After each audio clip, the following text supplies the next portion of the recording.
தனிமை உன்னை மிகச் சிறந்த மனிதனாக மாற்றும். ரொம்ப அற்புதமான விஷயந்தான் இது.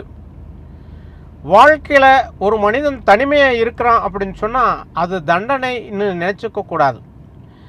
ஒரு மனிதன் தன்னை தானே சரிபடுத்தி கொண்டு யார் ஒருத்தர் நல்வழியில் பயணம் பண்ணுறாங்களோ அவங்க சிறந்த சாதனையாளனாக இந்த உலகத்தில் உருவாக முடியும். நல்ல மனிதனுடைய கட்டுப்பாடுங்கிறது இருந்தது அப்படின்னு சொன்னால் அந்த மனிதன் நேர்வழியில் பயணம் பண்ணிட்டு இருந்தால் அந்த மனிதன் இந்த உலகத்திலேயே மிகப்பெரிய சிறந்த மனிதனாக மற்றவர்களுக்கு உதாரணமாக வாழ முடியுங்கிறது தான் உண்மை. மிகச்சிறந்த மனிதன் அப்படின்னு சொன்னால் அதாவது வாழ்க்கையில் அன்பும் பண்பும் பாசமும் கருணையும் மட்டுமல்ல, தன்னைத்தானே எவரொருத்தர் மிகவும் கட்டுப்பாட்டுக்குள் வைத்து கொள்கிறார்களோ அப்படிப்பட்ட மனிதன் இந்த உலகத்தில் மிகச்சிறந்த மனிதனாக உருவாக முடியும் என்பதுதான் உண்மை.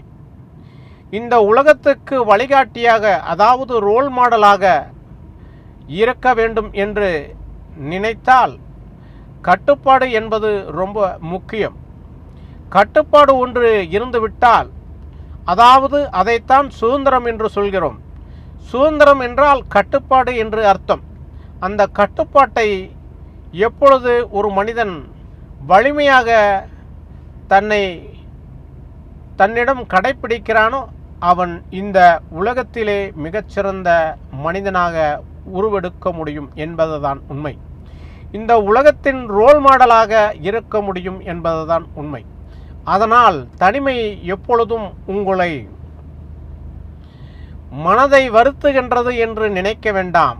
உங்களை நீங்கள் கட்டுப்படுத்தி கொண்டு தன்னம்பிக்கையுடன் வாழ்ந்தால் உங்களுக்கு நிகரான இந்த உலகில் இந்த பூமியில் வேறொரு மனிதன் இருக்க முடியாது என்பதுதான் உண்மை.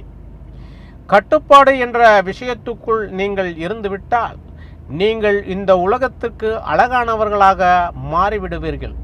இந்த உலகத்தின் ஒரு ரோல் மாடலாக மாறிவிடுவீர்கள். நீங்கள் எப்பொழுதுமே வாழ்க்கையில் சந்தோஷமாக இருக்க கற்றுக்கொள்ள வேண்டும். சந்தோஷமாக இருக்க கற்றுக்கொண்டால் இந்த பிரபஞ்சத்தில் இருக்கும் அத்தனை விஷயங்களையும் நீங்கள் மகிழ்ச்சியோடவே நீங்கள் ஏற்றுக்கொள்ள முடியும் என்பதுதான் உண்மை.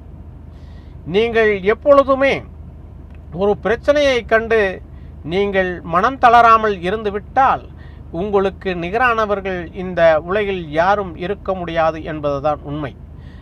ஆகையால் தனிமை என்பது உங்களுக்கு தண்டனை என்று நினைத்து கொள்ள வேண்டாம். உங்களிடம் மிகப்பெரிய கட்டுப்பாடு இருந்துவிட்டால் இந்த உலகில் மிகப்பெரிய சாதனையாளன் நீங்கள்தான் என்பதை மனதில் வைத்து கொள்ளுங்கள். உங்களுக்கு நிகரானவர்கள் இந்த உலகத்தில் வேறு யாரும் இருக்க மாட்டார்கள் என்பதை நினைவில் வைத்து நீங்கள் இந்த மண் உலகுக்கு நல்லதை செய்து நல்லவனாக வாழ வேண்டும். மிகப்பெரிய சாதனையாளன் என்றால் இந்த உலகத்திற்கு நல்லவனாக அதாவது கதாநாயகனாக இருக்க முடியும் என்பதுதான் உண்மை. நன்றி.